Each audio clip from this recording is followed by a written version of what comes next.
معنای ئیسلام چییە؟ ئەمە پێناسەی ئیسلامە لە کتابی الأصول الثلاثة کە کتابێکی بە حەجم بچووک بەڵام مانایەکی گەورە کە هی محەممەدی کوڕی عەبدولوەهاب ڕەحمەتی خوای لێ بێت کە بەڕاستیەکەی شوبهەی گۆڕپەرستەکانی لە بن دەرێناوە کە بەڕاستیەکەی هیچ مانایەکی نەیەڵاوە بۆ هیچ قەبرپەرستی و پەڕۆپەرستێک پێناسەی ئیسلاممان بۆ بکات بە عەقڵی خۆی. ئەم زانا ڕەبانیانە لە کۆن و لە نوێدا ئیسلامیان بۆ ئێمە بەڕاستیەکەی ڕوون کردەوە. خوای گەورە جەزایان بداتەوە، خەڵکێکی زۆریان لە قەبرپەرستی ڕزگار کرد. هەر کەسێک لە ناو بەڕێستانە و لە دەرەوەی مزگەوتەکانی تر ئەگەر شانازی ناکات بەوەی کە خوا بە تاک و تەنها ئەپەرستێت بەڕاستیەکەی گومڕا و سەرێشێواوە، بڵێ بەڕاستیەکەی خەڵکانێک پیا بوو سەریان لە ئێمە تێکدا تو خوا تۆ بە خەڵکێک بڵێ بەس ئەڵڵا بپەرستن، بەس داوا لە خوا بکەن، ئەمە سەر لە خەڵکێکدانە؟ یان ئەوە دینی حەقە، دینی ڕاستە. أفرمي محمد كري عبد الوهاب الإسلام الاستسلام لله بالتوحيد.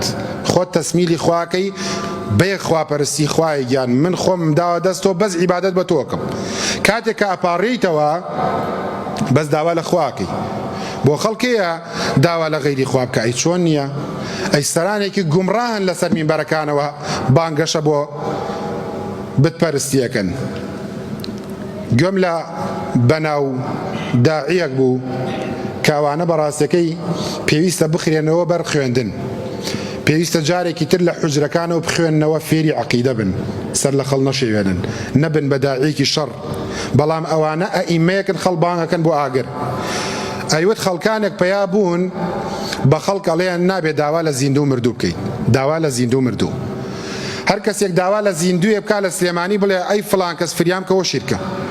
بەڵام تۆ داوا لە زیندووەکە ئادەی ئەو تەنکێم لەگەڵا بخەو سەربانە، ئادەی ئەو جەگەم لەگەڵا خەرەژێرە و سەیارەوە، ئەمە ئاساییە. داواکردن لە مردوو لە ڕووی لای مردوومان نییە، لای خوامان نییە، داوا لەو مردووەکەین، ئەو مردووە پیاوچاکە. ئەوە ڕێک قسەی ئەبوو جەهل و ئەبوو لەهەبە. ما نعبدهم إلا ليقربونا إلى الله زلفى. ئێمە خۆ نایان پەرستین، بەس ئەوان لای خواوە نزیکن، ئێمە داوا لە مردووان ناکەین، ئەوان داوامان لە خوا بۆ بکەن، ئەوان لای خوا پاکترن. جا برام واسیتەی بۆ چییە؟ وإذا سألك عبادي عني فإني قريب. خوای گەورە فەرمێت پرسیاری منیان لێ کردی، خوای گەورە فەرمێ ئەی محەممەد صلی الله علیه وسلم پێیان بڵێ خوای گەورە فەرمێ من نزیکم، لە دەماری ملمان نزیکترە، بە عیلم لەگەڵمانایە، بە ذاتی خۆی لەسەر عەرش بەرز و بڵندە. خوایە خۆم تەسمیلی تۆ ئەکەم تەنها تۆ پەرستم، تەنها تۆ پەرستم. بەڵێ هەر کەسێک داوا لە مردووی بکات شیرکی کردو پێی موشریکە بێت، بزانێت یان نەزانێت. بۆ نازانێت؟ کێ نازانێت کابرایەک 50 ساڵە مردووە لە ناو قەبرایەکی بەدەست نییە، ئێسک و پرووسکی نەماوە. عومەری کوڕی عەبدولعەزیزە فەرمێ مردوو دوای 12 ڕۆژ دەری بکەنەوە لە قەبرەکە نایناسنەوە، دوای 12 ڕۆژ. ئەی خێرە دوای 40 ساڵ 50 ساڵ؟ الاستسلام لله بالتوحيد والانقياد له بالطاعة.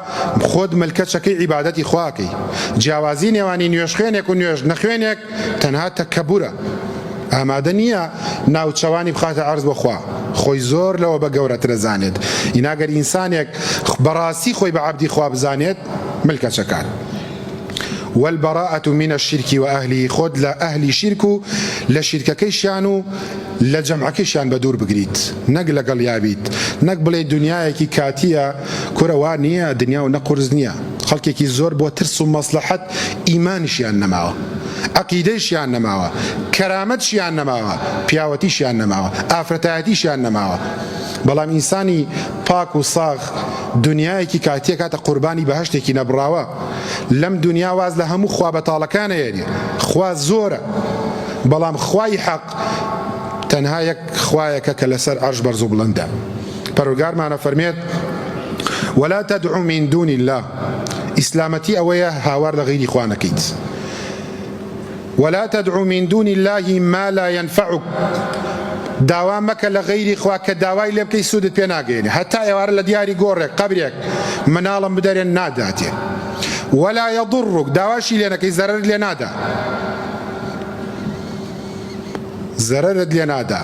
فإن فعلت. ئەگەر داوات لە غەیری خوات کرد فإنك إذا من الظالمين. ئەوە تۆ مشریکیت.